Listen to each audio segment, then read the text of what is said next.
everybody, welcome back to my YouTube channel. My name is Paul Peters and we will be continuing on through the Bible today. We will be finishing up the book of 1 Samuel, the last two chapters of 1 Samuel, chapters 30 and 31, and then we will also be reading the first chapter of 2 Samuel from the New Living Translation. Before I do that though, make sure you are subscribed and that you click that bell icon so you can get notifications when I upload these videos. All right, 1 Samuel chapter 30.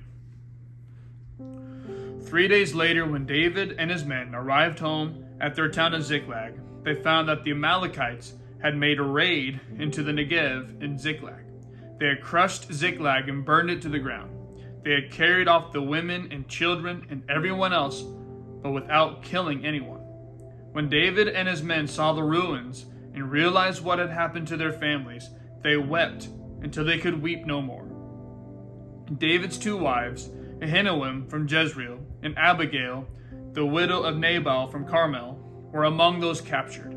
David was now in great danger because all his men were very bitter about losing their sons and daughters, and they began to talk of stoning him. But David found strength in the Lord his God. Then he said to Abiathar the priest, "Bring me the ephod." So Abiathar brought it. Then David asked the Lord, "Should I chase after this band of raiders? Will I catch them?" And the Lord told him, "Yes, go after them. You will surely recover everything that was taken from you." So David and his 600 men set out, and they came to the brook Besor. But 200 of the men were too exhausted to cross the brook, so David continued the pursuit with 400 men. Along the way, they found an Egyptian man in a field and brought him to David. They gave him some bread to eat and water to drink. They also gave him part of a fig cake and 2 clusters of raisins, for he hadn't had anything to eat or drink for 3 days and nights. Before long, his strength returned. "To whom do you belong, and where do you come from?" David asked him.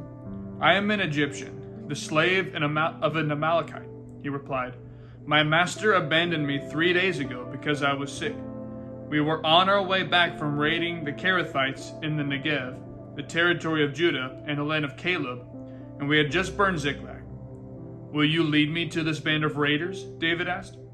The young man replied, "If you take an oath in God's name that you will not kill me or give me back to my master, then I will guide you to them."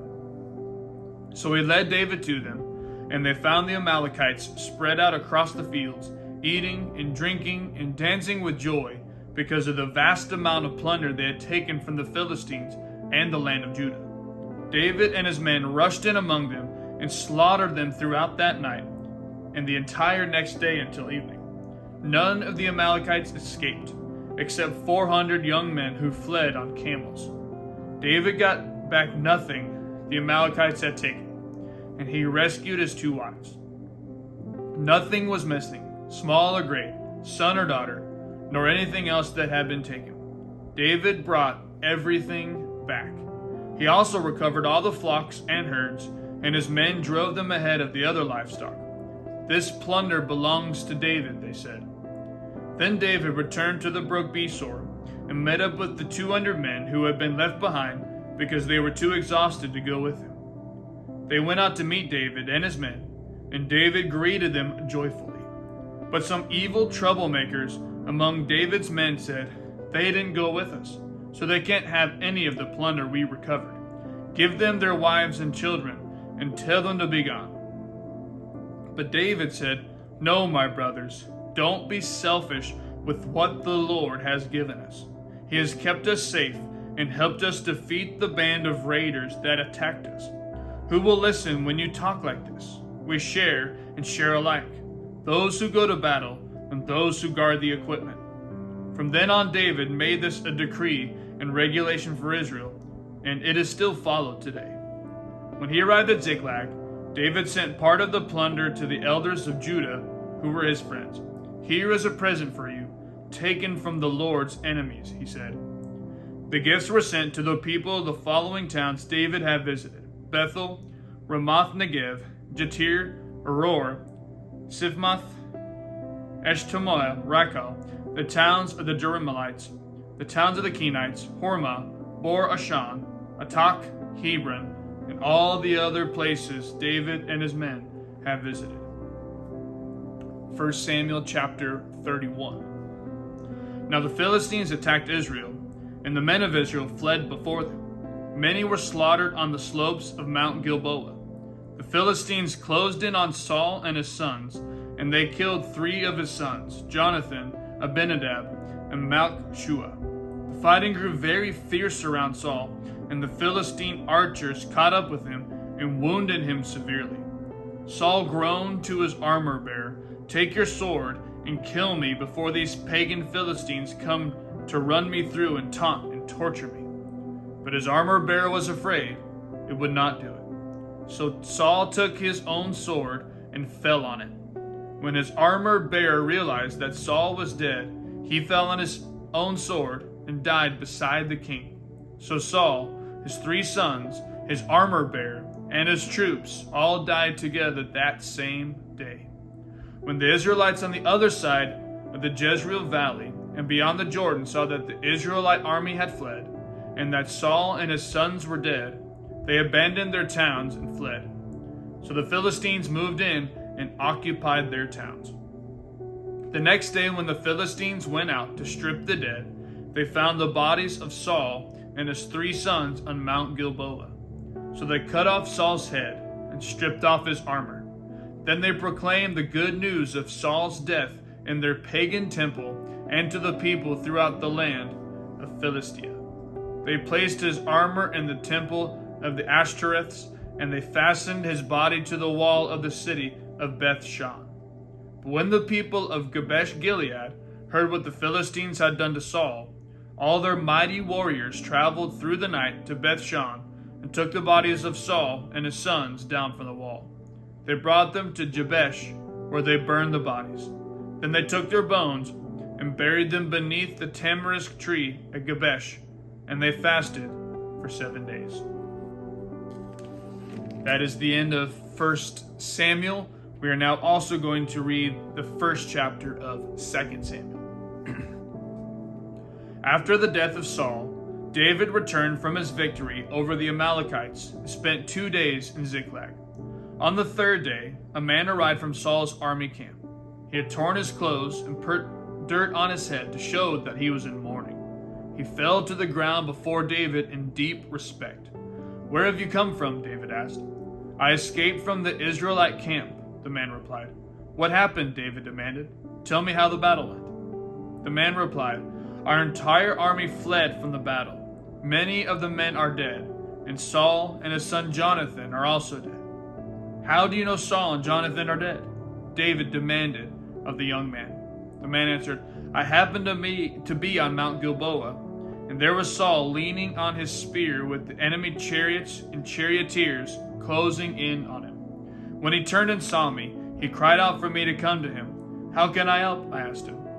He responded, 'Who are you?' 'I am an Amalekite,' I told him. Then he begged me, 'Come over here and put me out of my misery, for I am in terrible pain and want to die.' So I killed him," the Amalekite told David, "for I knew he couldn't live. Then I took his crown and his armband, and have brought them here to you, my lord." David and his men tore their clothes in sorrow when they heard the news. They mourned and wept and fasted all day for Saul and his son Jonathan, and for the Lord's army and the nation of Israel, because they had died by the sword that day. Then David said to the young man who had brought the news, "Where are you from?" And he replied, "I am a foreigner, an Amalekite who lives in your land." "Why were you not afraid to kill the Lord's anointed one?" David asked. Then David said to one of his men, "Kill him." So the man thrust his sword into the Amalekite and killed him. "You have condemned yourself," David said, "for you yourself confessed that you killed the Lord's anointed one." Then David composed a funeral song for Saul and Jonathan, and he commanded that it be taught to the people of Judah. It is known as the Song of the Bow, and is recorded in the book of Jashar. "Your pride and joy, O Israel, lies dead on the hills. Oh, how the mighty heroes have fallen. Don't announce the news in Gath, Don't proclaim it in the streets of Ashkelon, or the daughters of the Philistines will rejoice, and the pagans will laugh in triumph.